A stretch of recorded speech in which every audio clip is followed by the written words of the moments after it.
ઉમેદવાર મિત્રો, હું ક્વિઝ 3 કરંટ ઇવેન્ટ્સ પર બેઝડ લઈને આપની સમક્ષ હાજર થાઉં છું.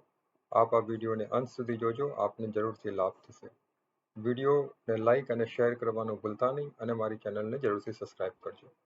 પહેલો પ્રશ્ન, પેન્શન વિભાગે તાજેતરમાં સરકારી નિવૃત્ત લોકો માટે ઓનલાઈન પોર્ટલ શરૂ કર્યું છે. પોર્ટલનું નામ શું છે? Option A Abhiyukt portal, option B Vriddhi portal, option C Bhavishya portal, option D Vikas portal. સાચો જવાબ છે option C Bhavishya portal. Pension વિભાગે સરકારી નિવૃત્ત લોકો માટે પેન્શન ચૂકવણીઓ અને મંજૂરીઓને ટ્રેક કરવા માટે ભવિષ્ય નામનું ઓનલાઈન પોર્ટલ શરૂ કર્યું છે. આ portal state bank of India, bank of Baroda, Punjab national bank અને કેનરા બેંક સહિત 5 બેંકોની પેન્શન પ્રક્રિયા અને ચૂકવણી સેવાઓ સાથે સંકલિત છે. પ્રશ્ન, તાજેતરમાં એનપીસીઆઈએ યુપીઆઈ જેવી ત્વરિત ચૂકવણી સેવાઓ માટે કયા આફ્રિકન દેશ સાથે કરાર પર હસ્તાક્ષર કર્યા છે? Option A Namibia, option B Tanzania, option C Kenya, option D Nigeria. આ પ્રશ્નનો સાચો જવાબ છે નામિબિયા. એનપીસીઆઈની વિદેશી શાખાએ નામિબિયા માટે યુપીઆઈ જેવી ઇન્સ્ટન્ટ પેમેન્ટ સિસ્ટમ વિકસાવવા માટે બેંક ઓફ નામિબિયા સાથે કરાર પર હસ્તાક્ષર કર્યા છે, જે ભારતની યુપીઆઈ ટેકનોલોજી અને અનુભવોનો લાભ ઉઠાવે છે. સહયોગનો હેતુ નામિબિયાના નાણાકીય ઇકોસિસ્ટમને આધુનિક બનાવવાનો છે, સ્થાનિક અને આંતરરાષ્ટ્રીય ચૂકવણી નેટવર્ક્સ સાથે સુલભતા, પરવડે તેવી ક્ષમતા અને કનેક્ટિવિટી વધારવી. તે ઇન્ટરઓપરેબિલિટી પર પણ ભાર મૂકે છે, જે નામિબિયામાં નાણાકીય સમાવેશ અને ડિજિટલ વ્યવહારોને સુધારવા તરફ એક મહત્વપૂર્ણ પગલું સૂચવે છે. પ્રશ્ન, તાજેતરમાં લોકલાઇઝિંગ ધ એસડીજી ભારતમાં સ્થાનિક ગવર્નન્સમાં મહિલાઓ લીડ ધ વે શીર્ષકવાળી ઇવેન્ટ ક્યાં આયોજિત કરવામાં આવી હતી? Option A London, option B Paris, option C New York, option D Navi Delhi. નો સાચો જવાબ છે ઓપ્શન સી ન્યુયોર્ક. 3 મે 2024ના રોજ યુએનમાં ભારતનું કાયમી મિશન અને પંચાયતી રાજ મંત્રાલય યુએનએફપીએ સાથે ન્યુયોર્કમાં CPD-57 દરમિયાન એસડીજીનું સ્થાનિકીકરણ ભારતમાં સ્થાનિક શાસનમાં મહિલાઓની આગેવાની યોજવામાં આવી હતી. સચિવ વિવેક ભારદ્વાજની આગેવાની હેઠળ સભાધિપતિ સુપ્રિયા દાસ દત્તા ત્રિપુરાના, સરપંચ કુનુકી હેમાકુમારી આંધ્રપ્રદેશના અને સરપંચ નીરુ યાદવ રાજસ્થાન સહિત ચૂંટાયેલા મહિલા પ્રતિનિધિઓ ભારતીય મહિલા ગ્રાસરૂટ લીડરશિપનું પ્રદર્શન કરશે. પ્રશ્ન, તાજેતરમાં કયા ભારતીયને green Oscar Whitley gold award 2024 મળ્યો? Option A Tulsi Gowda, option B Purnima Devi Barman, option C Alice Garg, option D Amrita Devi. નો સાચો જવાબ છે option B Purnima Devi Barman. Doctor Purnima Devi Barman એક આસામી વાઇલ્ડલાઇફ બાયોલોજિસ્ટ, લુપ્તપ્રાય હરગિલા અથવા ગ્રેટર એડ્જુસ્ટેડ સ્ટોક અને તેના વેટલેન્ડ હોમને સુરક્ષિત કરવા બદલ તેમનો બીજો વ્હાઇટલી ગોલ્ડ એવોર્ડ, જેને ગ્રીન ઓસ્કર તરીકે પણ ઓળખવામાં આવ્યો છે, તે જીત્યો છે. તેણીએ અગાઉ 2017માં જીત મેળવી હતી. ચેરિટીના આશ્રયદાતા પ્રિન્સેસ એનીને તેને લંડનમાં ટ્રોફી આપી હતી. ડોક્ટર બર્મને સ્ટોર્ક અને તેના રહેઠાણને બચાવવા સ્થાનિકોને એકત્ર કર્યા. તેમની વસ્તી 450થી વધીને 1800 થઈ. પ્રશ્ન 5મો, તાજેતરમાં બહાર પાડવામાં આવેલા OECD રિપોર્ટ અનુસાર 2024-25માં ભારતના અર્થતંત્રનો અપેક્ષિત વિકાસ દર કેટલો છે? Option A 5.5%, option B 6.6%, option C 7.2%, option D 7.8%. પ્રશ્નનો સાચો જવાબ ઓપ્શન બી 6.6% છે. 2 મે 2024ના રોજ બહાર પાડવામાં આવેલા OECDના ઇકોનોમિક આઉટલુક રિપોર્ટમાં 2024-25 માટે ભારતની આર્થિક વૃદ્ધિની આગાહી 6.2%થી વધીને 6.6% થઈ છે. તે 2025-26 માટે 6.6% વૃદ્ધિ દરનો પણ પ્રોજેક્ટ કરે છે. OECD ભારતની વૃદ્ધિની સંભાવનાઓને સુધારવામાં અન્ય સંસ્થાઓ સાથે જોડાય છે.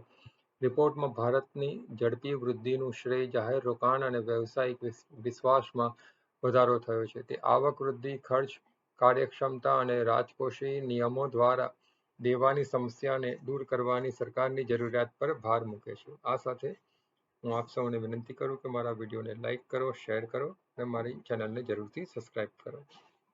છઠ્ઠો, કયા દેશે તાજેતરમાં ચંદ્રની અંધારી બાજુથી માટી પાછી લાવવા માટે ચાંગે 6 પ્રોબ લોન્ચ કરી? ઓપ્શન એ ચીન, option B Russia, option C Bharat, option D Japan. પ્રશ્નનો સાચો જવાબ છે ઓપ્શન એ ચીન. ચીને ચંદ્રની દૂરની બાજુથી નમૂનાઓ એકત્ર કરવા માટે ચાંગ-E6 પ્રોબ લોન્ચ કરી, જે આવું કરનાર પ્રથમ રાષ્ટ્ર બનવાનું લક્ષ્ય ધરાવે છે. અગાઉ ફક્ત યુએસએ અને યુએસએસઆરએ ચંદ્રના નમૂનાઓ એકત્રિત કર્યા હતા. બધા નજીકની બાજુથી. 2019માં ચીનની ચાંગ-E4 દૂરની બાજુએ ઉતરી હતી, પરંતુ નમૂનાઓ પુનઃપ્રાપ્ત કર્યા નથી. 2023માં ભારતના ચંદ્રયાન-3 મિશને ચંદ્રના દક્ષિણ ધ્રુવની નજીક ઉતરાણ કરીને પ્રથમ સિદ્ધિ હાંસલ કરી હતી. ચંદ્રની શ્યામ બાજુ તેના નામની વિરુદ્ધ સૂર્યપ્રકાશ મેળવે છે. સાતમો, ભદ્ર ટાઇગર રિઝર્વ જે તાજેતરમાં સમાચારોમાં જોવા મળે છે તે કયા રાજ્યમાં આવેલું છે? Option A Kerala, option B Karnataka, option C Gujarat, option D Maharashtra. પ્રશ્નનો સાચો જવાબ છે કર્ણાટક. કર્ણાટકના પશ્ચિમ ઘાટમાં સ્થિત ભદ્ર ટાઇગર રિઝર્વમાં સફારી મુલાકાતીઓની સંખ્યામાં ઉછાળો જોવા મળ્યો છે. પ્રવાસીઓએ આ ઇકો સેન્સિટિવ ઝોનમાં સાવધાનીપૂર્વક ચાલવું જોઈએ. 1998માં ભારતની 25મી પ્રોજેક્ટ ટાઇગર સાઇટ જાહેર કરાયેલી અનામત હાથીઓ અને વિવિધ પ્રાણીસૃષ્ટિની સાથે વાઘની નોંધપાત્ર વસ્તી ધરાવે છે. ભદ્રા નદી દ્વારા વહેતું તે શાક અને ઔષધીય છોડ સહિત સૂકી પાનખરથી અર્ધ સદાબહાર વનસ્પતિ ધરાવે છે. કર્ણાટકના અન્ય વાઘ અનામતમાં બાંદીપુર, નાગરહોલ, દાંડેલી, અંશી અને બિલિગિરી રંગાનો સમાવેશ થાય છે. આઠમો, વર્લ્ડ પ્રેસ ફ્રીડમ ઇન્ડેક્સ 2024માં ભારતનું સ્થાન શું છે? Option A 158, option B 159, option C 160, option D 161. નો સાચો જવાબ છે option B 159. Reports without borders મુજબ ભારતનો world press freedom index score 2024માં 36.62 થી ઘટીને 31.28 થયો છે. આ વાર્ષિક અહેવાલ 180 દેશના પત્રકારત્વની સ્વતંત્રતાનું મૂલ્યાંકન કરે છે. અન્યોના ઘટાડાને કારણે ભારતનો રેન્ક 161થી સુધરીને 159 થયો છે. જોકે ભારત તુર્કી, પાકિસ્તાન અને શ્રીલંકાથી પાછળ છે. સુરક્ષામાં થોડો વધારો હોવા છતાં અન્ય સૂચકાંકોમાં સ્કોર્સ ઘટ્યા, જે પ્રેસની સ્વતંત્રતા માટેના પડકારોનો સંકેત આપે છે. પ્રશ્ન, તાજેતરમાં 26મી એશિયાન ભારતીય વરિષ્ઠ અધિકારીઓની બેઠક ક્યાં યોજાઈ હતી? Option A Navi Delhi, option B Jaipur, option C Chennai, option D Hyderabad. પ્રશ્નનો સાચો જવાબ છે ઓપ્શન એ નવી દિલ્હી. નવી દિલ્હીમાં 26મી આસિયાન ભારત વરિષ્ઠ અધિકારીઓની બેઠક જયદીપ મઝુમદાર અને આલ્બર્ટ ચુઆની સહ-અધ્યક્ષતામાં રાજકીય, સુરક્ષા, આર્થિક અને સામાજિક-સાંસ્કૃતિક જોડાણ પર ધ્યાન કેન્દ્રિત કરીને આસિયાન ભારત સંબંધોની સમીક્ષા કરવામાં આવી. તેઓએ આસિયાન ભારત વ્યાપક વ્યૂહાત્મક ભાગીદારીને મજબૂત કરવા વડાપ્રધાનના 12 પોઈન્ટ પ્રસ્તાવને અમલમાં મૂકવાની ચર્ચા કરી. લાઓસના વિયન્ટિયાનમાં આગામી આસિયાન ભારત સમિટની તૈયારી અંગે પણ ચર્ચા કરવામાં આવી હતી. આસિયાન અને પ્રાદેશિક સ્થાપત્ય માટે ભારતના સમર્થનની પ્રશંસા કરી. પ્રશ્ન, તાજેતરમાં સમાચારોમાં જોવા મળેલા MQ-9B પ્રિડેટર શું છે?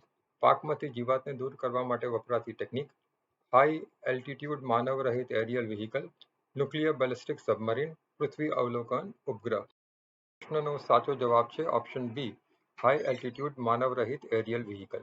ભારત યુએસ પાસેથી MQ-9B પ્રિડેટર ડ્રોન મેળવશે. તેમને તામિલનાડુ અને ઉત્તર પ્રદેશમાં તૈનાત કરશે. જનરલ એટોમિક્સ એરોનોટિકલ સિસ્ટમ્સ દ્વારા વિકસિત તે એક ઉચ્ચ ઊંચાઈ, લાંબા સમય સુધી સહનશીલ સશસ્ત્ર યુએવી છે. યુએસ દ્વારા સર્વેલન્સ અને હવાઈ હુમલા માટે ઉપયોગમાં લેવાય છે. તેના બે પ્રકારો છે, સ્કાય ગાર્ડિયન અને સી ગાર્ડિયન. બાદમાં ભારતીય નૌકાદળ દ્વારા 2020થી ઉપયોગ કરવામાં આવે છે.